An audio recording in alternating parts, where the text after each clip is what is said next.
Okay, welcome back guys. We're going to be solving another question in today's video, and we need to determine the x and y components of the tension T which is applied to point A of the bar OA, and we can neglect the effects of the small pulley at point B, and we're going to assume that R and theta are known. So we know that from here to here we have R, and we can see that the bar OA has the length of R, so we have this quarter circle in here which has the radius of R, and if that's R, this side or the base of the right triangle will be R cosine of theta, we'll have the other side R sine of theta.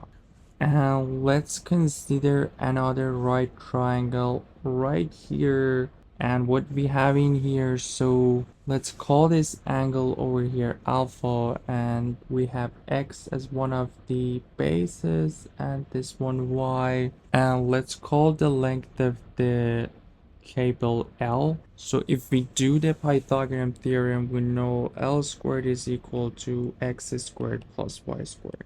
But let's see what we can get for x and y. So we can see that our y will be simply r minus r sine of theta. So we'll have this as r, and this will be r sine of theta. If we subtract these two, we can get y. And simply for x, we can see that x will be this r plus r cosine of theta, which is what we have in here. So from here we can see that our L will be x squared plus y squared, and x squared will be r plus r cosine of theta plus our y squared, which is r minus r sine of theta squared. And in here what we have, our L will be square root of, so from the first one we have r squared plus 2r times r cosine of theta plus r squared cosine squared of theta, and from the second one we'll have r squared minus this time 2r squared sine of theta plus r squared sine squared of theta. So let's see how many r squared we have. So we have one in here, one in here, and we have these two in here, and we know that the sine squared plus cosine squared is 1. So from here we have 2r squared plus, if we factor r squared from these two, we'll have cosine squared of theta plus sine squared of theta, and there's only two things left, which is these two, and we can factor r squared in these two too. So we have 2r squared which we can factor, so we'll have cosine of theta minus sine of theta. So our L here simply will be, so as I mentioned, this is 3r squared plus 2r squared times cosine of theta minus sine of theta. So we have our x and y in here, and this is our t, this will be our tx, and this will be our ty.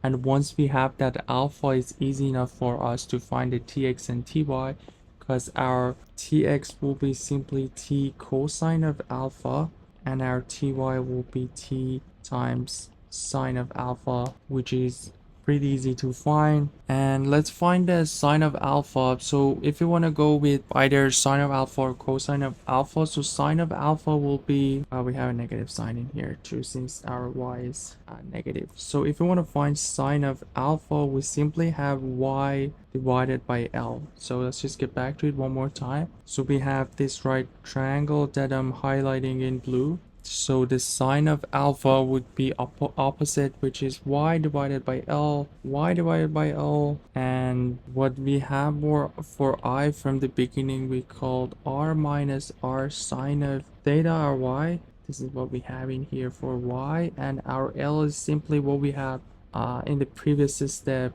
3r squared plus 2r squared times cosine of theta minus sine of theta.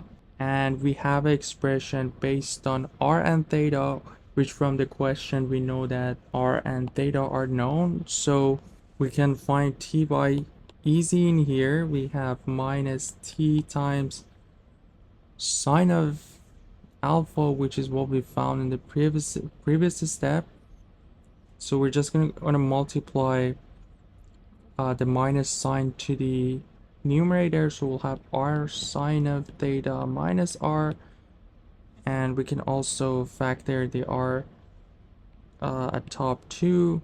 So if we just factor r, we'll have tr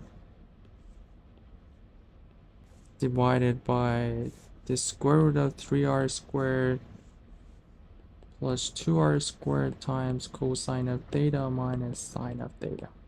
And if we take out the r squared in here, we will have tr sine of theta minus 1 divided by, we're just going to take out the r, so we're going to factor r squared in here.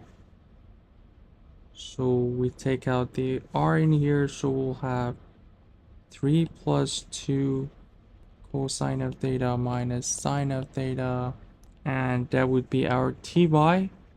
We're gonna have, so we can cancel out the r in here, and if we want to like simplify it a little bit more, we will have t times sine of theta minus 1, and in here we'll have 3 plus 2 cosine of theta minus 2 sine of theta. So that would be the final answer for the ty. We're gonna have a very similar thing for tx. So as I mentioned, for tx we just have cosine of alpha, and cosine is, if we get back to our figure, we see that cosine is x over L, and that is our x.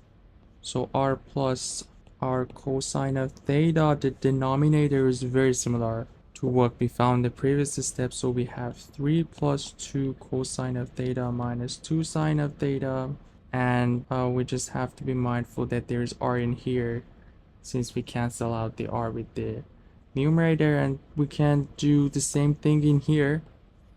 We can just factor r1 plus cosine of theta divided by r times 3 plus 2 cosine of theta minus 2 sine of theta, and that would be our cosine, and our tx would be simply no negative sign in here, t times 1 plus cosine of theta divided by same denominator, 3 plus 2 cosine of theta minus 2 sine of theta. That would be the final answer for the x component of tension in the cable. So that would be all for this question too. Please let me know if you have any question regarding this one. You guys take care. I'll see you in the next video. Have a good one.